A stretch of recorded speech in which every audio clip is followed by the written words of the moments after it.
Саламатсыздар ма құрметтерім, қалдарыңыз қалай, көңіл күйлеріңіз қалай? Көп уақыттан бері мен шок болып жүрдім. Бизнеспен заниматься етіп жүрмін. Дегенмен де жаным осы тақырыпқа мені қайтара береді. Сондықтан бүгін ояну тақырыбын бастамасын көрсетейін. Егер байқасаңыздар, бүгін өте көп адамдар депрессияда жүр. Оның ішінде байлар да бар, оның ішінде кедейлер де бар. Кедейлер мен бай болсам, ақшам көп болса өмірім өзгереді деп жүр. Байлар ақшам болса да неге бақытсызбын деп түсінбей жүр. Не үшін? Себебі адам өзгеру керек. Өзгергенде қалай даму керек, өзгеру керек дегенде жаңа бір нәрсені жаңарту, не жаңа бір нәрсені үйрену, даму емес, керісінше Алла берген құдіретке оралу. Қазір мен сіздерге қысқа ғана әдемі мысал ретінде көрсетіп берейін. Тақтаға жазамын. Өздеріңіз байқап қараңыздар. Бүгін негізі адамдардың өмірге келгендегі жалғыз ішкі мақсаты бар, ол ояну. Яғни өзінің табиғатымен өмір сүруді үйрену. Негізі Құдай бізді өзінің құдіретімен, адамның шынайы өзінің табиғатымен өмір сүрсін деп жаратқан, бірақ адамдар екі жолда өмір сүріп жүр. Өте аз проценті Алланың жолында жүр, көп проценті адамның жолында жүр. Енді өздеріңіз ойлай беріңіздер, адамның жолында жүрген адам мен Алланың жолында жүрген екі түрлі нәрсе. Бірақ енді Алланың жолында жүру дегенді көп адам 5 рет намаз оқу, не болмаса хиджаб кию деп түсінеді. Бірақ намаз оқудың өзі бекерге берілмеген нәрсе. Намаз ол Құдайдан бір нәрсе сұрау, не болмаса Құдайға құлшылық қылу деген сөз емес. Намаздың өзі мынау шайтанды, ойды тоқтат деген мақсатпен берілген. Ал бірақ бізде намазды көп адам автоматты түрде оқиды. Қазір ғылыми тұрғыда медитация деген шығып жатыр. Бірақ қарап тұрсақ, медитацияның өзі ғылыми тұрғыда емес, жай адами тұрғыда беріледі. Ояну деген не? Ояну деген өзіңді тану, Құдай берген табиғатқа оралу. Алладан келген ереже ешқашан бұзылмайды. Но адамнан келген ереже адамдарды қатты шатастырады. Қазір мен сіздерге қарапайым бір мысал арқылы түсіндірейін. Яғни адамдарға оян, адамдарға өзгер, дамы, өзіңмен жұмыс істе деп жатқанда, одан да күшті, мықты адам бол деген сөз емес, Алланың берген табиғатына орал деген сөз. Наоборот, денедегі көп мусорларды алып тастада, Алла жаратқан таптаза күйіне орал деген сөз негізі. Оянуды көрсетейін. Мына кішкентай бала өмірге келеді. Қараңыздар, өмірге келеді. Бұл бала өзін құндымын деп санайды. Кішкентай бала өзін құндымын деп санайды. Мен қорғандамын деп санайды. Қорғандамын, мен Алланың қорғандамын деп аузымен айтпаса да, ол қорғанышта екенін сезінеді. Яғни ол ешкімнен жамандық күтпейді, әлемнен жамандық күтпейді. Кішкентай баланың алдына президент әкеп қой, бомжды алып кеп қой, ол балаға бірдей. Балада мынау жаман, мынау жақсы деген баға беру жоқ. Ол барлық әлемге сенімді қарайды, барлық әлемді дос көреді. Түсінесіздер ме? Өзін құндымын, мен қорғандамын, жан тыныштығында өмір сүреді. Кейбір балалар бар, туылғаннан қатты жылауық болады. Мына бүкіл әлем энергетикадан тұрады. Бірақ энергетикадан тұрғандықтан бала тіпті анасының жатырының өзінде анасының бүкіл программасын, беспокойствосын, жанның тынышсыздығын бәрін өзіне жазып алады. Түсінесіздер ме?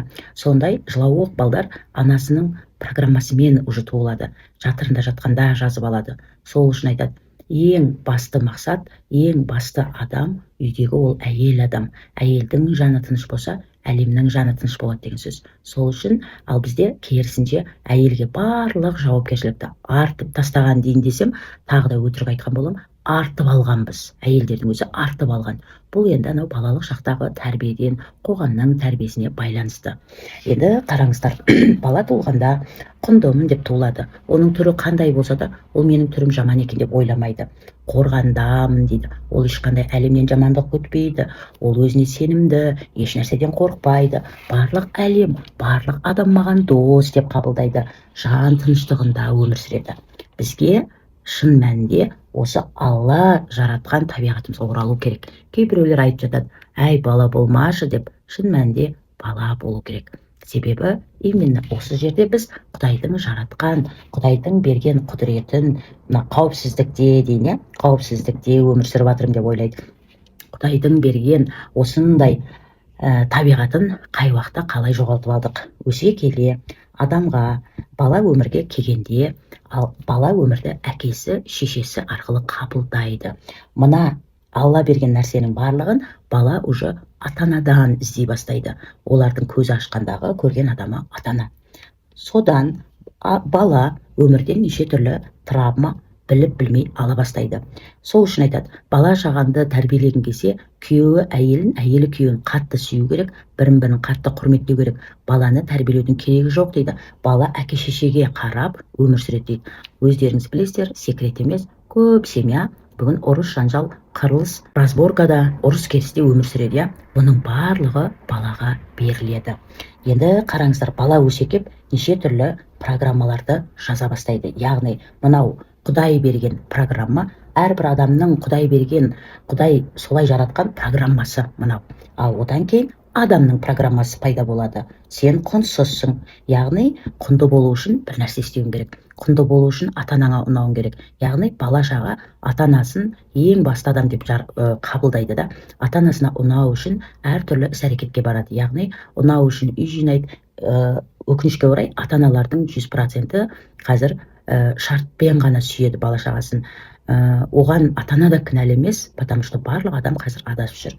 Шартсыз бала-шағасын сүйе алмайды. Ойыншықты жинасаң жақсы баласын, жақсы оқысаң жақсы баласын. Содан бала мен құнды болу үшін бір нәрсе істеуім керек дейді. Понимаете? Адамның рөліне түседі, мен құнсызбын деген программаны ала бастайды. Мынау әлем опасный деген, қауіпті деген программа келе бастайды. Яғни балаға анамен ойнама, далаға шықпа, бір жаман машинадағы адам шақырса барма. Яғни оны айтпаған күнде де ата-анасының бойындағы уайым, әлемге деген сенбеушіліктің барлығы балаға энергетикалық түрде беріле береді. Қауіпсіз, мен сенімсізбін. Яғни бізде қазақта, көп халықта бала-шаға бір нәрсені қате қылып қойса, тарсылдатып ұрсады, не болмаса қатты сынайды. Сөйтеді бала идеальный болуға талпынады. Яғни қате істеу ол жаман деп ойлап қалады да, содан өзіне сенімсіздік орнай бастайды. Яғни любой нәрсені идеально істеуім керек. Мынау қате, мынау дұрыс деген программамен өседі, өзінің сенімділігін жоғалта бастайды.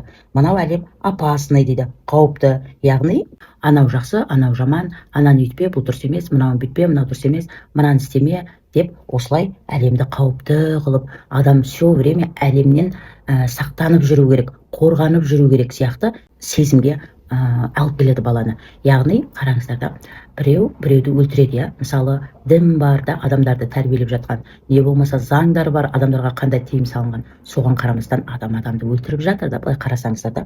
Сонда өлтірген адам мен өлген адамның екеуінің бір-біріне программасы сәйкес болғандықтан олар кездеседі.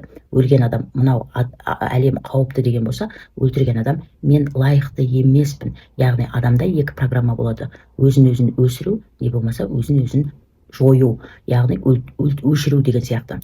Осы екі программамен адам өмір сүреді. Көп адам өзін-өзін өшіру, өзін-өзін жою программасында өмір сүреді. Яғни өлген адамда, өлтірген адамда осындай жаман программада өмір сүргендіктен бірін-бірін тауып алады. Ал енді жан тыныштығы жоқ, жан талас, всегда бір нәрсемен күресіп жүретін болады. Яғни бұған өзінің маскасын дәлелдеу керек қой. Жақсы бала, жақсы қыз, жақсы адаммын деген дәлелдеу керек. Мынау әлем қауіпсіз деген осындай адамның программасына, яғни әртүрлі установка программасына кіріп кетеді. Енді елдің барлығы программа, установка деп айтып жатыр, сенімді ағымда. Бірақ ол нәрсенің барлығы мынау денеге сіңіп қалған. Сондықтан мынау дене әртүрлі ситуацияға реакция береді. Барлығы оймен, сезіммен күресіп жатады. Бірақ ой, сезім мынау денедегі сіңіп қалған программаның переводы ғана, аудармасы ғана. Сондықтан менің айтарым сіздерге өзіңізді дамыту емес, өзіңіздің табиғатыңызға оралуыңыз керек. Алла берген мына сезімдеріңізге оралуларыңыз керек. Бұл сезімнің барлығын қандай да бір жағдайда жоғалтып алғансыздар. Мысалы, капустаны алатын болсақ, капустаның мынандай өзегі бар, оны қоршаған жапырақтары бар, дұрыс па? Егер адаммен мысал қылатын болсақ, Алла сізді мынандай керемет өзегімен жаратты, бірақ сіз өмір сүре келе неше түрлі программаны бойыңызға шындап келгенде денеңізге сіңіріп алдыңыз. Тіпті денеңізге, ми деп айтады ғой, мидың өзі нервный жүйе бүкіл денені бойлаған, понимаете, бойлап алған. Нервный жүйе өзі бүкіл денені басқарады. Сондықтан ми дегеннен гөрі дене десеңіздер жақсы түсініп келетін болады. Яғни біз не істеуіміз керек? Мынау тағы да бір дамып, тағы да бір установка, тағы да бір программаларды керемет болайын деп үстімізге жабыстыра берместен, керісінше мынау адамдардан келген неше түрлі ережелерді, бәрін, программаларды, травмаларды бәрін жойып, Алла берген тап-таза діңгегімізде, өз табиғатымызда қалуымыз керек. Егер оянғы, яғни адамдарға дамудың керегі жоқ, адамдарға өзінің табиғатына оралу керек. Егер оянғым келеді, өмірімді өзгерткім келеді, жан тыныштығында өмір сүргім келеді, Алланың қамқорлығында өмір сүргім келеді, балалық тап-тазалық қасиетіме, табиғатыма оралғым келеді десеңіздер, онда хабарласыңыздар. Оянудың бірнеше этаптары бар. Бірінші, адамдық рөлден, адамдық маскадан шығып алуымыз керек. Адамдық рөлден, адамдық маскадан, адамдық программалардан босанғанда ғана біз ояна бастаймыз. Яғни ояну деген өз табиғатыңмен өмір сүр деген сөз. Былайша қарапайым қазақи тілде айтатын болсам, мынау біздің көрінетін денеміз уақытша дене, біздің мәңгілік көрінбейтін денеміз бар. Яғни жанымыз, не рухымыз деп айтсақ болады. Осы жанмен өмір сүруді үйренсеңіздер, өмірлеріңіз өзгере бастайды. Егер оянғым келеді десеңіз, астында телефонымды қалдырып қоямын, хабарлассаңыздар болады.